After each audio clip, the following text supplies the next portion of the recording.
வாருங்கள் சிவ அடியார்களே வாருங்கள். இன்றைய தினம் நமது அருப்புக்கோட்டை அருள் தரும் அகஸ்தியர் பெருமான் உழவார பணிக்குழு 3 ஆண்டு காலமாக கடந்து வந்த பாதைகளை காணலாம். சிறிய குழுவாக ஆரம்பித்து தற்போது 300 அடியார்கள் வரை வளர்ந்து வருவதற்கு காரணமே நல்ல உள்ளம் படைத்த அடியார் பெருமக்களின் முழு ஒத்துழைப்பே.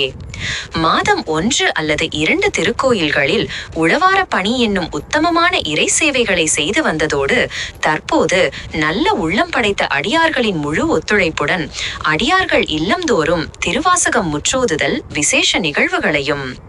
மாதத்தில் 3 சனிக்கிழமை தோறும் நல்ல உள்ளம் படைத்த அடியார்களின் பங்களிப்பால் இலவசமாக திருமுறை ஓதுதல் வகுப்பினை சிறந்த ஓதுவார் மூலமாக நடத்தி கொண்டு வருவதும், பழமையான சிவாலயங்களில் நல்ல உள்ளம் படைத்த அடியார் பெருமக்கள் மூலமாக இயன்ற உதவிகளை செய்து கொண்டு வருவதும், தற்போது எந்த ஒரு ஆதரவும் இல்லாதவர்